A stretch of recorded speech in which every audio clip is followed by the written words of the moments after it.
ॐ श्रीकान्तद्रुहिणोपमन्युतपनस्कन्देन्द्रनन्द्यादयः प्राचीनो भुवगोपि यस्य करुणालेशाद्गता गौरवं तं सर्वादिगुरुं मनोज्ञवपुषं मन्दस्मितालङ्कृतं चिन्मुद्राङ्कितमुद्रपाणिनलिनं चित्ते शिवं कुर्महे। நமஸ்ஸரசே நமஸ்ஸரஸ்வதயே நமஸ்ஸகீனாம் புரோகானாம் சிக்ஷுஷே நமோதிவி நமப்பிருந்தி. எல்லாம் வல்ல இறைவனுடைய பெருங்கருணையினாலே 491வது வார வளமான வாழ்விற்கு வழிபாட்டு சிந்தனைகள் தொடர் சொற்பொழிவு நிகழ்ச்சியில் இன்றைய தினம் சிந்தனைக்கு சிவநேசம் பூஜா. பூஜைங்கிற சொல்ல நம்ம பல்வேறு நோக்கத்தில் பார்த்துருக்கோம். அதில் மேலே ஒரு தலைப்பு கொடுத்துருக்கேன், சிவநேசம் அப்படின்னு. பொதுவாக நம்ம பூஜைங்கிற சொல்ல கேட்ட உடனேயே நமக்கெல்லாம் என்ன ஞாபகம் வரும் அப்படின்னா, நான் முதல்லையே இந்த திரைப்படத்தில் சொல்லுவாங்கள்ல, இது யாரையும் குறிப்பிடுவது அல்ல, அது மாதிரி இது பரார்த்த பூஜையை குறிப்பிடுவது அல்ல அப்படின்னு முதல்ல சொல்லிட்டேன். பரார்த்த பூஜை அப்படிங்கிறது கோயில் ஆலய பூஜையை பற்றி நான் இங்கே விமர்சனம் பண்ணல. முழுக்க ஆத்மார்த்த பூஜை, அதாவது வீடுகளில் மனிதர்கள் வணங்குகிற வழிபாட்டு விஷயம். ஆமாம், அதை பற்றி ஆத்மார்த்த பூஜையை பற்றி மாத்திரம்தான் இப்போ நம்ம பார்க்க போகிறோம். இரண்டாவது, இதில் நான் ஒரு உதாரணம் சொல்கிறேன். அந்த உதாரணம் உங்களுக்கு புரிய வைக்கிறதுக்காக நான் அதை பயன்படுத்துகிறேனே தவிர வேறு எந்த சூழல்லையும் அதை தவறாக புரிந்து கொள்ளாதீர்கள். மிகச் சரியாக புரிந்து கொள்ள எனக்கு உதவுங்கள் என்று உங்கள் திருப்பாத கமலங்களில் வேண்டிக் கொள்கிறேன். இப்போ என்னென்னா, பூஜைன்னா என்ன அப்படின்னு கேட்ட உடனே நம்ம ஆற்றுல எல்லாம் பூஜை அப்படின்னா நம்ம நினச்சிக்கிறது என்ன அப்படின்னா, ஒரு விளக்கேற்றுவோம், இல்லை ஒரு சாம்பிராணி காட்டுவோம், இப்படி தானே. அதையும் தாண்டினா 2-3 படம் வச்சுருப்போம், பூ சாத்துவோம். அதையும் தாண்டினால் ஒரு சின்னதாக எங்கேயாவது ராமேஸ்வரம் அங்கெல்லாம் போயிட்டு வந்தால் ஏதாவது என்ன கொடுப்பாங்க, இந்த லிங்கம், இல்லை காசி அங்கெல்லாம் போயிட்டு வந்தவங்க ஒரு லிங்கம் கொடுத்தா அதை அங்கே என்ன வச்சுருப்போம். அதையும் தாண்டினால் நான் உபாசனைலாம் எடுத்துட்டுருக்கேன், மந்திரம்லாம் தீட்சை வாங்கிட்டு இருக்கேன் அப்படின்னு சொன்னால் குருவால் கொடுக்கப்பட்டிருக்கிற ஏதாவது ஒரு லிங்கம், இதை ஒரு பூசனை பொருளாக நாம் வைத்திருப்போம். அதில் ஏதாவது ஒரு விக்கிரகமோ ஒரு படமோ ஒரு லிங்கமோ ஏதோ ஒன்று இருக்கும். அது எதுவாக வேணால் இருந்துட்டு போட்டோம், எல்லாத்துக்கும் சேர்த்து தான் பூஜைன்னு நான் சொல்கிறேன். அந்த பூசனை பொருளுக்கு நாம் என்ன செய்வோம் அப்படின்னா, கொஞ்சம் தண்ணி ஊற்றுவோம், கொஞ்சம் பால் ஊற்றுவோம், அதுக்கப்புறம் திருப்பி கொஞ்சம் தண்ணி ஊற்றுவோம், ஏதோ நமக்கு தெரிஞ்சதோ ஒரு சந்தனம் போட்டு, இல்லை கொஞ்சம் உருவமாக இருந்தால் அதுக்கு ஒரு வேட்டி கட்டி, ஒரு பூ சாத்தி, அதுக்கு ஒரு ஊதுவத்தி, ஒரு சூடம், ஒரு நைவேத்தியம் பண்ணி நம்ம என்ன பண்ணிப்போம், வணங்குவோம். இதை நாம் பூசனை என்று நம் மனதிலே பதிய வைத்திருக்கிறோம். இதே தான் நானும் சொல்ல போகிறது. நான் ஒன்றும் புதுசாக ஒன்றும் சொல்ல போகிறதில்ல. ஆனால் என்னென்னா, சிவநேசம்னு மேலே தலைப்பு கொடுத்துருக்கோம். இந்த நேசம்ங்கிறது இதில் எந்த இடத்துல வருது அப்படின்னு சொன்னால், எனக்கு ஒரே ஒரு விஷயம், பூசனை என்பது எண்ணினும் வேறானதல்ல. எனக்கு ஒரு 60 வயசாகுது, பல்லு சுத்தமாக உழுந்துட்டு, கொஞ்சம் பொருளாதாரம் காரணமாக நான் என்ன பண்ணேன், ஒரு செட்டு பல்லு அது மாதிரி, அவர் 1-2 சரிப்பட்டு வராது, டோட்டலாக நீங்கள் கிரவுண்டை கிளியர் பண்ணிவிடுங்க, அப்புறம் ஒட்டுமொத்தமாக என்ன பண்ணுங்க, ஒரு பல் செட்டு வாங்கி வச்சு. அது பொருளாதாரம்லாம் அந்தளவுக்கெல்லாம் எனக்கு பெருசாக இல்லை, அதெல்லாம் ஒன்றும் இல்லை, சிம்பிள் தான். நீங்கள் அந்த பல் செட்டை வாங்கி வச்சுங்கோ, அப்புறம் நீங்கள் எடுத்து தண்ணியில் போட்டுக்கலாம், சுத்தமாக அலசி திருப்பி உள்ளே வச்சுக்கலாம்னு ஒரு ஐடியா கொடுத்தார். அதுதான் இந்த பூசனை மூர்த்தி. நான் வச்சிருந்துக்கிற அந்த உபயோகப்படுத்துகிற அந்த பல் செட் இருக்கு பாருங்கள், அதுதான் என்னுடைய பூசனை மூர்த்தியாக நான் சொல்லுகிறேன். இப்போ என்ன, பல் செட்டை பிடிச்சின்னு பகவானை விட்டுறாதீங்க, கொஞ்சம் பயமாக இருக்குது எனக்கு இந்த உதாரணத்தை சொல்கிறத. இப்போ நான் எதுக்கு இதை சொல்கிறேன்னா, இந்த பல் செட்டு எனக்கு போடலை அப்படின்னா தயவு பண்ணி வேறு யாரையும் நான் குறிப்பிடலை, வேறு எந்த நோக்கத்திலையும் சொல்லலை. உங்கள் திருப்பாத கமலங்களை மீண்டும் வேண்டி விரும்பி கேட்டுக்கொள்கிறேன். என்னென்னா, இந்த பல் செட்டு இல்லை அப்படின்னு வச்சுக்கோ, ஒரு கற்பனை அப்படின்னா, என்னால் எந்த உணவையும் கடித்து உண்ண முடியாது, அப்படியே நான் உண்டால் அது செரிக்காது என் வயசுக்கு, அது பல பிரச்சனைகளை எனக்கு உண்டு பண்ணுகிறது. இப்போ இந்த பல்செட்டோட கவனம் என்னால் சாப்பிட முடியாத போகிறது, சாப்பிட்டா செரிக்காமல் போகிறது. இந்த பிரச்சனையை காப்பாற்றி கொடுக்குற அந்த பல்செட்டு பேரில் எனக்கு ஒரு கவனம் இருக்கு, இருக்கா இல்லையா? அந்த மாதிரி இந்த பூஜை மூர்த்தி மேலே நமக்கு ஒரு கவனம் இருக்கணும்.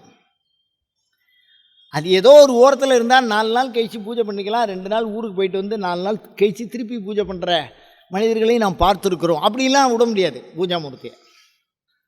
அதனால தான் இந்த பல்செட்டை ஞாபகப்படுத்துகிறேன். அது நீங்கள் பண்ணலை அப்படின்னு சொன்னால், நீங்கள் பல்செட்டு போட்டுக்காத போது உங்களுக்கு ஒரு சில பிரச்சனைகளை அது என்ன கொடுக்குது, உடனடி பாதிப்பு. இதில் இன்னொன்று என்னென்னா, சாப்பிட முடியல, குறைச்சலாக சாப்பிட்றீங்க அப்படின்னு சொன்னால் தூக்கம் போயிடும்.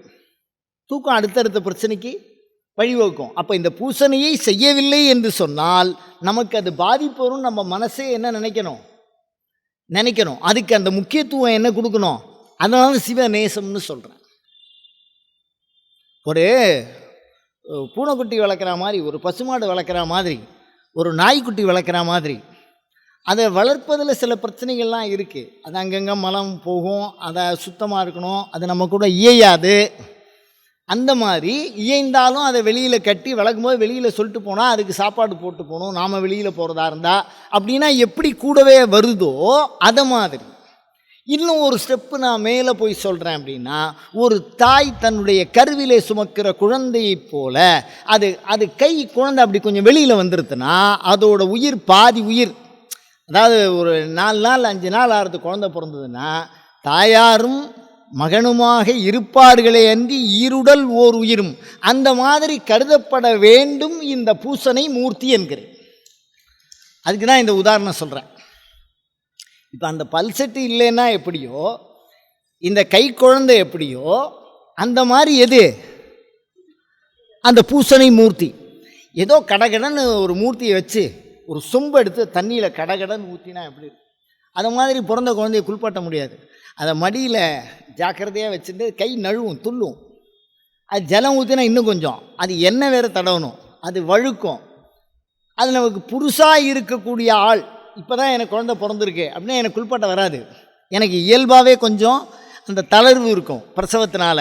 இவ்வளோதையும் தாண்டி அந்த குழந்தைய மடியில் வச்சு நம்ம தண்ணி ஊற்றுறா மாதிரி அந்த மூர்த்தியை நீராட்டல் பண்ணணும். அந்த அளவுக்கு அந்த மூர்த்திக்கு என்ன வேணும், இருத்தல் இயல்பு வேணும். அது ஒரு உலோகத்தாலான பொருள் அல்ல, அங்கே தான் பிரச்சனையே. அதனால் பூசனை மூர்த்தி என்பது உங்களின் குழந்தை அப்படின்னா அது வெளில போயிடுது. தாயாருக்கும் மகனுக்கும் கொஞ்சம் புரியுது. பல்செட்டுங்கிறது உங்கள் உடம்புலேயே இருக்குது. அதனால தான் நான் சொல்கிறேன், உங்கள் பல்செட்டு எந்த அளவுக்கு முக்கியமோ அந்த அளவுக்கு என்னது அந்த பூசனை முக்கியம். நீங்கள் அது இல்லாமல் எங்கேயும் போகக்கூடாது. உங்கள் முகத்தை நீங்கள் பல் இல்லாமல் பாருங்கள். அதுவும் வயசான முகத்தில் பயமாக இருக்கும், நமக்கு முடிக்கேறி போடுற மாதிரி ஆகிடும். எதுக்கு சொல்கிறேன் அப்படின்னா, அந்த பல்லை அப்போ அதை பார்த்து நம்ம வருத்தப்படுறோம். அப்போ அது எனக்கு முக்கியத்துவமாக படுது. ஒரு 16 வயது இளைஞனாக இருந்து பாருங்கள், அந்த கண்ணாடியோட அருமை உங்களுக்கு தெரியும். ஒரு பரு போகிறதுக்கு 9 வாரம் கஷ்டப்படுவான். ஏன்னா அவனுக்கு அந்த ஃபீலு தலையை அப்படியே கோதி விடுவான் ஒரு மாதிரி. அந்த மாதிரி ஒரு அழகியல் கோட்பாடு அது உங்களை சிதைத்து விடும். ஒரு உணர்வியல் கோட்பாடு உங்கள் உறக்கத்தை சிதைத்து விடும். அப்படின்னு அந்த மூர்த்தி கூட உங்களுக்கு என்ன இருக்கணும், ஒரு தொடர்பு இருக்க வேண்டும். அப்படிங்கிறது தான் இந்த இடத்துல மூர்த்தியை பற்றி நம்ம சொல்ல இருக்கிறது. அந்த மாதிரி அந்த பூஜா மூர்த்தி மேலே நமக்கு என்ன வரணும். இதில் பெரிய விஷயம், ஏன் பல் செட்டுன்னு சொன்னேன் அப்படின்னா, அது அப்பப்போ சரி வரலைன்னா டாக்டர்கிட்ட போய் என்ன பண்ணிக்கணும், அவர் சொல்லுவார் இந்த மாதிரி பண்ணிங்கன்னு. அப்பப்போ குருவை கன்சல்டேஷன் பண்ணிக்கணும்.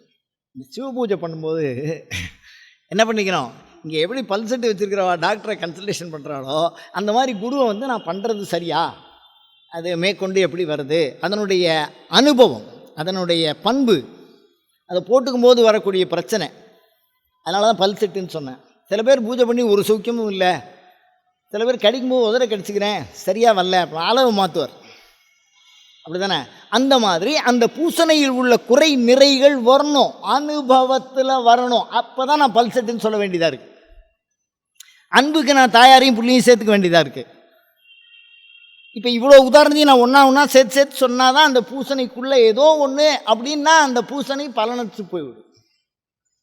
இந்த பூசணை பலனற்று போய்விடும். வாசனமூர்த்தி அப்படின்னு சொன்னால் நம் இதயத்தின் இயக்கம் போல ஒரு பயம் வரணும். நமக்கு நம் குழந்தை மாதிரி ஈன்ற குழந்தை போல நமக்கு அது பேரில் ஒரு அன்பு வரணும். அதை பூசணை பண்ணுறதில் அதை வளர்ப்பதில் ஒரு அக்கறை வரணும். நாம் எடுத்து வைத்திருக்கிற உணவை உண்ணுகிற பொழுது, சரியான பசியில் நல்ல விருந்து வச்சுருக்கான், அதை உண்ணுகிற பொழுது நமக்கு இருக்கக்கூடிய ஆர்வம் மாதிரி அவருக்கு அத்தியம் கொடுக்கணும், அவருக்கு பாத்தியம் கொடுக்கணும். நாம் தோழன் நமக்கு செய்து விடுகிற கல்யாணத்தன்னைக்கு பண்ணி விடுற ட்ரெஸ்ஸு மாதிரி ஒரு 4-5 தடவையாவது பார்த்து மேக்கப்பை கிளச்சி போட்டு இது இப்படி இருக்கா அப்படின்னு பார்க்கறது மாதிரி அவருக்கு ஒரு அலங்காரம் பண்ணணும். அவருடைய கொள்கைகளை பரப்புகிற பொழுது, அந்த தெய்வம் எனக்கு இருந்து அனுகிரகம் பண்ணும்போது கண்களை மூடுகிற பொழுது கண்களில் நீர் வரணும்.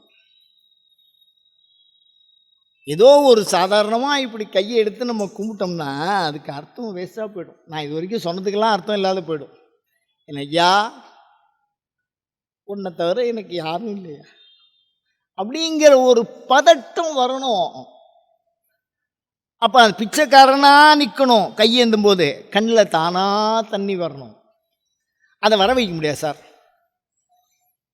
அதில் என்ன பண்ண முடியாது, அதை வர வைக்க முடியாது. அபிராமி பட்டுற மாதிரி உன்னையே அன்னையே அப்படின்னா வெறுத்து போய் சொல்கிறார், வெறுக்கிறார். அப்படியே நான் எங்கேயாவது போகிறேன்னா, யாருக்கிட்டையாவது போய் ஏதாவது குடுன்னு கேட்குறேன்னா, 100 தடவை சொல்லிட்டேன் எனக்கு இந்த பிரச்சனை இருக்குன்னு, காதில் வாங்காத மாதிரியே இருந்தேன்னா என்னடி அர்த்தம்? நான் பேசலை, அபிராமி பட்டர் பேசுகிறார்.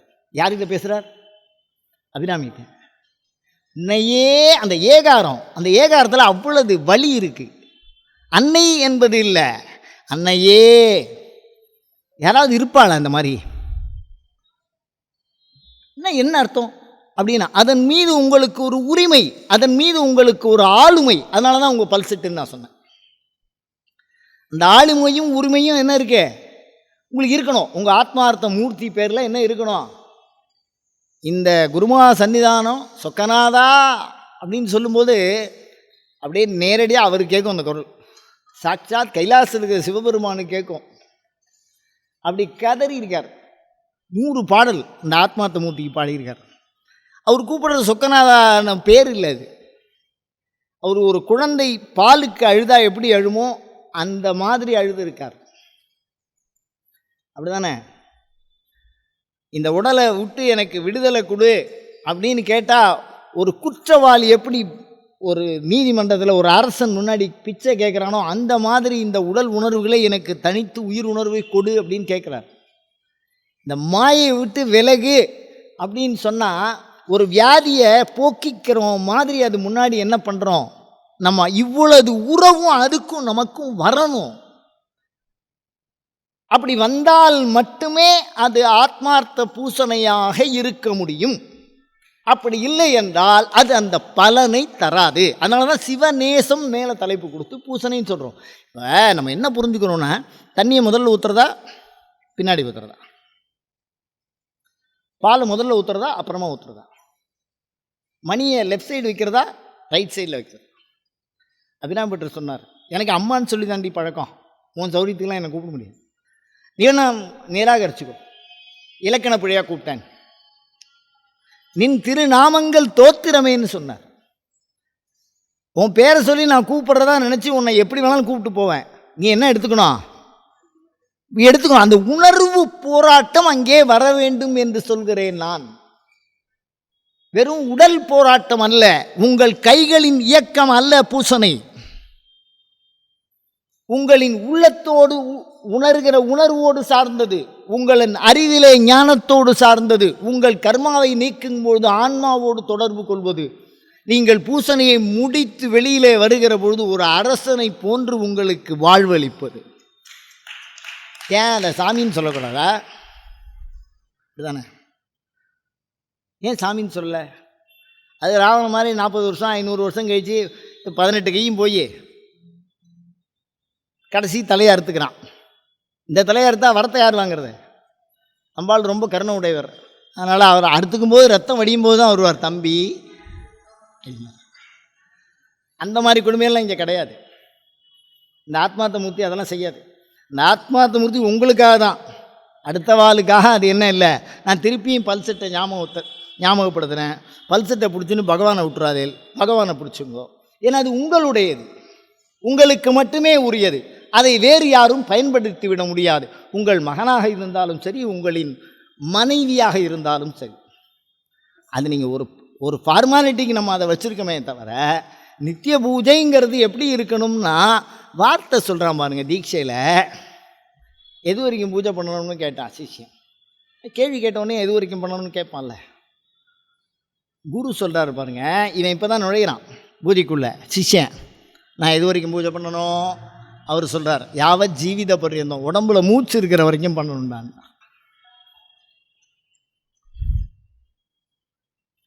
உனக்கு எனக்கு என்ன உறவு? மாணிக்கவாசர் நான் அவர் குரு பூஜையை கற்றுண்டார்ல, அவரோட இமைப்பொழுதும் என் நெஞ்சில் நீங்காதான். இமைப்பொழுது அப்படிங்கிற விஷயம் என்ன? அதுக்குள்ளே என்ன ரகசியம் இருக்குது அப்படின்னா, மனிதன் இமைக்காத பொழுது இறந்து விடுவான், இமைக்க ஆரம்பிக்கும் பொழுது வாழுகிறான். அவன் இமைக்க ஆரம்பித்து இமைக்க முடியும் வரை அவன் உடன் பொன்றாது நின்று புரிகின்றவா. அப்படி ஒரு ரிலேஷன்ஷிப் அந்த ஆத்மார்த்த மூர்த்தி கூட உங்களுக்கு வரணும். அப்படி வரலன்னா நாம் பண்ணுற பூஜையில் ஒரு எல்லளவுக்கும் பலன் வராது, கர்ம பலன் தான் வரும். அதனால் பூஜையே பண்ணாத, நாளைக்கு சிவாச்சாரியார் சொல்லிட்டார், அந்த பக்குவம்லாம் நமக்கு இல்லை, பூஜை பண்ணுறத நிப்பாட்டிட்டோம்னு வச்சுக்கோங்க, அந்த பாவம் நமக்கு வந்துடும், மகா பாவம் வந்துடும். நான் என்ன சொல்கிறேன்னா, புரிஞ்சுங்கோ. இன்னும் மேலே இன்னும் மேலே இன்னும் மேலே. இதை விட ஒரு விஷயம் என்னென்னா, இந்த பூஜை மூர்த்தி எப்படி வரும்? சாமி பூஜை பண்ணுறோம், எப்படி வரும்னு ஒரு கேள்வி கேட்போம். இதுதானே, ஜெபம் பண்ணும்போது சாமி எப்படி வரும் அப்படின்னு ஒரு கேள்வி. இந்த ஆத்மார்த்த மூர்த்தி நம்மளை மாதிரியே வரும். யாரை மாதிரி வரும்? நம்மளை யார் வணங்குகிறார்களோ அவரது வடிவத்திலே அது வரும். சரி, அது எவ்வளவு காலத்துக்கு முன்னாடி வரும்? எவ்வளவு காலத்துக்கு முன்னாடி? ஏன்னா இந்த ஆத்மார்த்த பூஜையை சிவபக்தி அப்படிங்கிற ரத்தத்தில் ஊறணும். அதெல்லாம் வாயால் எல்லாம் சொல்லிலாம் ஒன்றும் பண்ண முடியாது.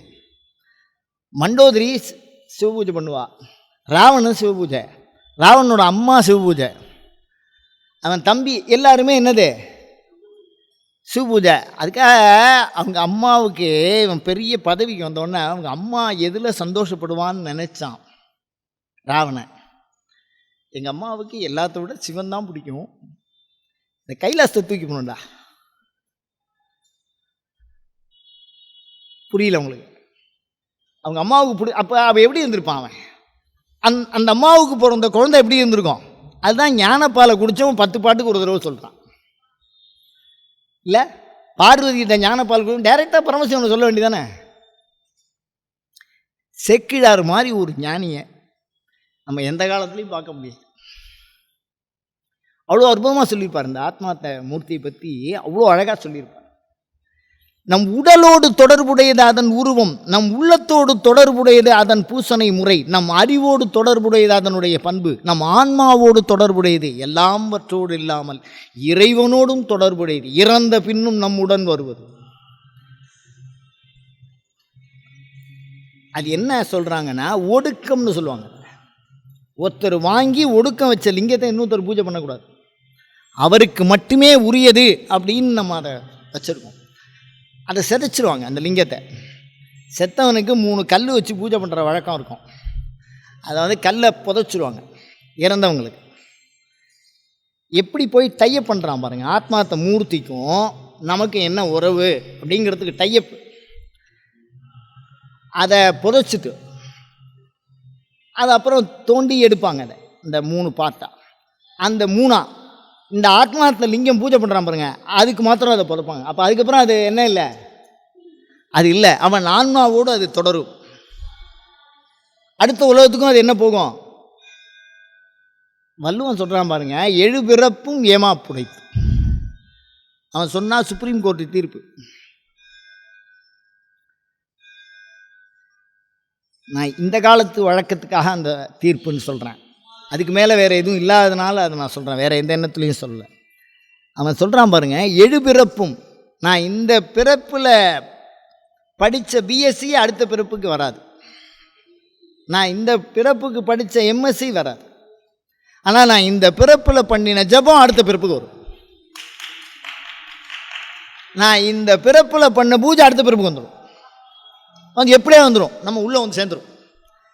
அதனால தான் அந்த அந்த உணர்வு, அந்த அது உணர்வு வந்து நம்மக்கிட்ட வாங்கி சாப்பிட்ட அந்த தேவதை. சில பேர் தேவதையை வச்சுருக்கா, தேவதைன்னு உருவத்தை வச்சு பூஜை பண்ணுற வழக்கம் உண்டு. சிவலிங்கத்தை வச்சு தான் எனக்கு பழக்கமாக இருக்கிறதுனால நான் சிவலிங்கத்தை முன்னிலைப்படுத்தி சொல்கிறேன். எல்லா விஷயத்துலேயும் இந்த உபாசனாக்காரர்கள் இருக்கிறார்கள். ஒரு மிகப்பெரிய சங்கீத ஞானி, அவன் அண்ணா வந்து ரொம்ப இதே கூட பெரிய தொந்தரவாக இருக்குன்னா அந்த மூர்த்தியை தூக்கி ஆற்றுல போட்டார், அது திருப்பி அவர்கிட்டே வந்துருக்கு. அது ஒன்றும் சாதாரணமான விஷயம் இல்லை, அது உங்களை தேடி வந்துடும் எங்கே போனாலும். நீங்கள் இன்றைக்கி எடுத்துட்டு இருக்கிற தீட்சை, நீங்கள் சொல்லிட்டு இருக்கிற மந்திரம் அடுத்த பிறவிக்கும் உங்களை தொடரும் என்பதில் எல்லளவுக்கும் சந்தேகம் இல்லை. அதில் ஞானம் அதுலேருந்து தொடரும். அதனால தான் சில பேருக்கு பூஜை கனவுல வருதும்பா, சில பேருக்கு நேரடியாக வந்து பேசும், சில பேருக்கு என்ன பண்ணாலும் ஒன்றுமே தெரிய மாட்டேங்குது, ஏதோ போகிறோம் வரோம் அப்படிங்கிற மாதிரி. அது என்னென்னு இப்போ தான் நம்ம வாங்குகிறோம். போன பிறவியில் இருந்தால் இன்னும் கொஞ்சம் சீக்கிரமாக என்ன வரும், வேகமாக வரும். அதனால் எப்படியாவது பூசனை, ஞான பூசனையாவது கற்றுக்கொள்ள வேண்டும். அப்படி அந்த ஞான பூசனையை நாம் கற்றுக்கொண்டோமே ஆனால் எல்லாரும் பண்ணலாம். இந்த ஞான பூசனைங்கிறது எல்லாருக்கும் உரியது, சமமான அதிகாரம். அதனால தான் ஆத்மார்த்த பூஜையை பற்றி பேசுகிறேன். அதனால் அந்த ஆத்மார்த்த பூஜையை நாம் தொடர்ந்து செய்தோமே ஆனால் அது உடலுக்கு ஆரோக்கியத்தையும், உள்ளத்திற்கு மகிழ்ச்சியையும், அறிவிற்கு தெளிவையும், ஆன்மாவிற்கு முக்தியையும் அளிக்க வல்லது. அதை செய்து அதை பலன் பெற முயல்வோமாக. அயம் தர்மஹா உத்தரோத்தர அபிவிருத்தி ரஸ்து. சொல்லுங்கள். தீட்சை பெறாதவர்கள் சொல்லுகிற பூசணைக்கு பலன் இல்லைன்னு சொல்ல முடியாது, ஆனால் இருக்குது அப்படிங்கிறத ஏன் சொல்ல முடியாது, ஏன் அனுபவம் சாத்தியம் இல்லை அப்படின்னு சொன்னால், ஒரு உதாரணத்தால் தான் நான் அதை புரிய வைக்க முடியும். என்னன்னு கேட்டிங்கன்னா, கையில் ஒரு 10 ரூபா வச்சுன்னு நம்ம செலவு பண்ணுறோம், அது கணக்கு வைக்கலை, ஆனால் கார்டில் எடுக்கிறோம், அது கணக்காகுது. ஆனால் கையில் வச்சுருக்கிறது கேஷாக வச்சுன்னு செலவு பண்ணுறோம், அது ஒரு 10 நாள் கழிச்சு அந்த கணக்கை என்ன எடுக்க முடியாது, மறந்துடும், அந்த நினைவலையில் கொண்டிருக்க முடியாது. அதே நீங்கள் கார்டில் எடுத்துனீங்க, 10 நாளைக்கு முன்னாடி எடுத்துக்கீங்க, 20 நாள் முன்னாடி, எந்த டேட் எவ்வளோ ரூபா எடுத்தீங்கன்னு வந்துடும். அப்போ இந்த தீட்சைங்கிறது உங்களுக்கு ஒரு பதிவை தருகின்ற பண்பை கொண்டு வரும். தீட்சை என்பது ஒரு உயர்நிலை பண்பை கொண்டு வரும். தீட்சை என்பது ஒரு பலன்களை தராத நிலையிலிருந்து பயனை தரக்கூடிய நிலைக்கு கொண்டு வரும். தீட்சை எடுக்காத பூஜை பலன் தராதுன்னு சொல்ல முடியாது. ஆனால் பூஜை பண்ணின்னு கொஞ்சம் காலம் கழித்து திருப்பி தீட்சைக்கு என்ன மாறிக்கணும். அப்படி மாறி அந்த பூசணையை நாம் தொடரணும்.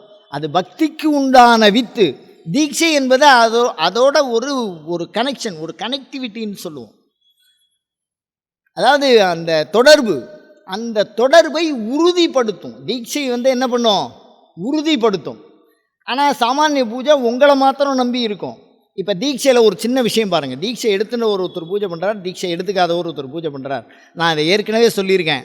உபமன்யு முனிவர் காலத்தில் சாட்சாத் இவர் கிருஷ்ண பரமாத்மாவே பூஜை பண்ணியிருக்கார். அவன் நடந்து முடிஞ்சோன்னா அதெல்லாம் எடுத்துன்னு போய் அவள் பூஜை பண்ணியிருக்கா அப்படின்னு சொன்னால், அப்படி பூஜை பண்ணினாலும் அதை எதுக்கு அந்த புராணத்தில் சொல்கிறேன் அப்படின்னா, நமக்கு சொல்லக்கூடியது என்னென்னா தீட்சையினுடைய முக்கியத்துவம்.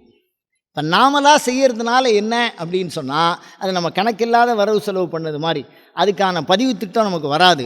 உங்களுடைய வரவு செலவு கணக்கு காமிச்சு நீங்கள் பேங்க்கில் லோன் வாங்க முடியாது. நான் 10 ரூபா சம்பாதிச்சாலும் இப்போ அதே நீங்கள் வந்து இப்போ லோன் பர்சனல் லோன் அப்படின்னு கேட்குறாளோ இல்லையோ, அந்த மாதிரி நீங்கள் கேட்டேன்னா பேங்க் டிரான்சாக்ஷன் இருந்தால் தரேங்கிறான். உதாரணத்துக்கு சொல்கிறேன், நான் வேறு சாமிக்குன்ற ஏய்ப்பு இல் அன்பு வைப்பு கான், வைப்பு நிதி மாதிரி அவர் என்ன சொன்னால், இந்த வரவு செலவு கணக்குக்கு ஒரு உறுதிப்படுத்தக்கூடிய பண்பு எதில் இருக்குன்னா இந்த தீட்சையில் இருக்குது. இந்த தீட்சையில் 3 பேருக்கு தொடர்பு இருக்குது. அதனால தான் தீட்சையினுடைய விஷயம். உங்களுடைய பக்தி உங்களுக்கும் மூர்த்திக்கு தான் தொடர்பு இருக்குது. ஆனால் குருவுக்கு என்ன இல்லை, தொடர்பு இல்லாமல் போயிடுது. அப்போ இந்த தேவதை வந்து ஒரு காலத்தில் நீங்கள் தவறு பண்ணுறீங்கன்னா உங்களை விலகிறதுக்கு வாய்ப்பு இருக்குது, நீங்கள் பர்சனலாக எடுத்துன்றதுக்கு. அது கொடுக்காமல் இருக்கிறதுக்கும் வாய்ப்பு இருக்குது. அதே ஒரு குருவை எடுத்து நீங்கள் தீட்சை முறையாக நீங்கள் எடுத்துக்கிறீங்க அப்படின்னு சொன்னால் அது உங்களை விட்டு விலகாது, தையப்பு இருக்கும், பிச்சுக்க முடியாது. சாமி டைரெக்டாக போய் சொல்லிவிடும் குருக்கிட்ட, இந்த மாதிரி பண்ணுறான்டா அவன். இல்லைன்னா சிஷியன்ட்ட போய் சொல்லும், நீ இந்த மாதிரி பண்ணுறேன்னு. ஆனால் பிரத்யேகமாக இருக்கிறதுக்கு அந்த சுதந்திரம் என்ன இல்லை, கிடையாது. அப்போ தீட்சைக்குன்னு ஒரு கூடுதல் விஷயம் என்ன இருக்கு, ஒரு கேரண்டி இருக்குது. தீட்சையில் இன்னொரு சிறப்பு என்ன அப்படின்னா, நீங்களே போய் நேரடியாக போய் ஏதோ இன்சூரன்ஸ் பண்ணுறேன் அப்படின்னு சொன்னால் அவள் அதுக்கான பலன் உங்களுக்கு கொடுக்க போகிறா. ஆனால் ஒரு ஏஜெண்ட் மூலிமா போனால் அது அவளுக்கும் வரும் உங்களுக்கும் வரும், அது 2 பலனை தரும். அப்படி தானே? 2வது அவள் பிரச்சனைன்னு வரும்போது நம்ம இல்லாத போது அவள் முன்னாடி நிற்கிறதுக்கு வாய்ப்பு இருக்குது. அப்படி தானே? அப்போ ஒரு தனியாக பூஜை பண்ணுறதை விட தீட்சை எடுத்துன்னு பண்ணுறது, குருவை வந்து அதில் என்ன பண்ணுறீங்க, இணைக்கிறீங்க. அதாவது பழைய காலத்தில் ஒரு விஷயம் சொன்னான் பாருங்க, கல்யாணத்தை பற்றி சொன்னான். அந்த காலத்தில் யாயும் அப்படின்னா ஏதோ அன்பின் வழியாக மணந்தார்கள், உணர்ந்தார்கள், பெற்றார்கள், சௌக்கியமாக தான் இருந்தான் அந்த அன்பின் விஷயம். ஆனால் எப்போ கல்யாணம்னு ஒன்று பதிவாகிறது அப்படின்னா ஐயர் யாத்தனர் பொய் அப்படிங்கிறான். நான் கல்யாணம் பண்ணிட்டு இல்லைங்கிறது. ஒருத்தர் கல்யாணம் பண்ணிட்டு வாழ்ந்துட்டு திருப்பி வேற ஒரு பொண்ணை என்ன பண்ணிக்கிறது, கல்யாணம் பண்ணி. இந்த மாதிரி பிரச்சனை வரும்போது அப்போ என்னாகும், அதை உறுதிப்படுத்துகிறான். அப்படி உறுதிப்படுத்தும் போது அந்த கல்யாணத்துக்கு சாட்சி தேவையாக இருக்குது. அப்போ அவர்களை அது தொடர்ந்து அந்த உறவை உறுதிப்படுத்தப்படும் அப்படின்னா, தாலின்னா அந்த காலத்தில் பண ஓலை கோர்ட்டில் எழுதி வச்சுருவா, பதிவு வச்சுருவா, இன்னாருக்கு இன்னாருடைய ஒய்ஃப். அதனால் 3 தலைமுறை பேர் போடுறது. தாலினா ஓலைன்னு அர்த்தம். எல்லாரும் கோல்டு தங்கம்னு நினச்சிருக்கா, தாலினா ஓலை, பதிவு. அப்போ அந்த பதிவு வந்து அவர்களின் உறவை என்ன பண்ணுது, உறுதி பண்ணுது. அப்போ 2 பக்கமும் தவறு இருந்தால் அதை சபை கேட்கும்.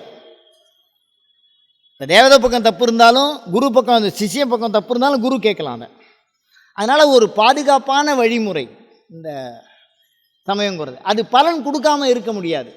நீங்கள் எப்படியா இருந்தாலும் அது பலனை தரும். ஆனால் தீட்சைக்கு என்ன மாறிக்கணும், படித்தேங்கிறதுக்கு சர்டிஃபிகேட் இல்லாமல் எங்கே போய் நீங்கள் டிசி வாங்குவீங்க? வேலை நம்ம எதுக்கு படிக்கிறோம், வேலை கிடைக்கணுங்கிறதுக்காக படிக்கிறோம். அந்த படிக்கிறேங்கிறதுக்கு டிசி இல்லாமல் நான் படித்தேன், நான் வந்து எங்கள் அப்பாட்டே படித்தேன், எங்கள் அப்பா பெரிய வாத்தியாராகவே இருக்கட்டும், சர்டிஃபிகேட்லாம் இல்லை, ஸ்கூல்லே இல்லாமல் நான் படித்தேன்னா என்னுடைய படிப்புக்கு என்ன ஆதாரம் இருக்குது? எந்த ஆதாரமும் இல்லை, எடுத்த இடத்துக்கும் போகாது. அதனால் தீட்சைக்கு மாத்திரம் அவ்வளோ சிறப்பு இருக்குது. ஏன்னா ஆகமங்கள்லேயே தீட்சையை சொல்லி இருக்கிறதுனால நான் சொல்கிறேன். அதனால் தீட்சை பக்கம் பேசலை, ஒரு தனியாக பண்ணால் அது பலனே இல்லைன்னு சொல்லிட முடியாது. அது கர்ம பலன், தர்ம பலன், தட்சிணா பலன். இப்போ கர்ம பலன் அப்படிங்கிறது என்னென்னா, நீங்கள் கொடுத்த காசு உங்களுக்கு வரும். தர்ம பலன் என்பது அதோட 10 மடங்கு வரும். தட்சிணா பலன் ஆனந்த மடங்கு. குரு என்ன முடிவு பண்ணுறாரோ அதான் பலன். நீங்கள் போட்ட காசுக்கு அப்படியே 10 லட்சமும் கொடுக்கலாம், 10 கோடியும் கொடுக்கலாம். அதுக்கு அந்த தேவதையும் குருவும் தீட்சையில் ஒருத்தர் மாதிரி தான் இன்னொருத்தருக்கு இருக்கணுங்கிற அவசியம் இல்லை. ஏன்னா சாமி தீட்சை இழுத்து விட்டுறோம்னா சாமி கூட டையப்புது, அந்த சாமி அவ கூட இணைஞ்சிடும். அப்போ அவருக்கு வந்து எதை வேணாலும் கொடுக்கறதுக்கு என்ன ரைட் இருக்கு. ஆனால் நீங்கள் பூஜை பண்ணும்போது அந்த மாதிரி தீட்சையெல்லாம் இல்லாமல் பண்ணும்போது கர்ம பலன், நீங்கள் என்ன கொடுத்துருக்கீங்களோ அதை கொடுத்தாகும் அந்த தேவதை. நீங்கள் ஏதோ தெரிஞ்சோ தெரியாமலோ ஒரு படத்தை வாங்கிட்டு வரேன், ஒரு கண்ணாடி லிங்கத்தை கூட வாங்கி வச்சுருக்கேன், அதுக்கு ஏதோ ஒரு புட்டை போடுறேன், ஒரு பக்தியாக இருக்குது, ஒரு மணலை குவிக்கிறேன், ஒரு பக்தி பண்ணுறேன்னா அந்த கர்மத்துக்கு உண்டான பலன் என்ன வந்துடும், நீ செலவு பண்ண காசு உங்களுக்கு வந்துடும். ஆனால் 10 மடங்கு என்ன பண்ணாது, உயராது. பாதுகாப்பின்மை, அந்த மாதிரி விஷயங்கள்லாம் அதில் இருக்குது. அதனால் தீட்சைக்கு சில பாடலாம் இருக்குது. அயம் தர்மஹா உத்தரோத்தராபிவிருத்தி ரஸ்து. அடுத்த வார சிந்தனையாக சிவநேசம் ஹோமம். அயம் தர்மஹா உத்தரோத்தராபிவிருத்தி ரஸ்து.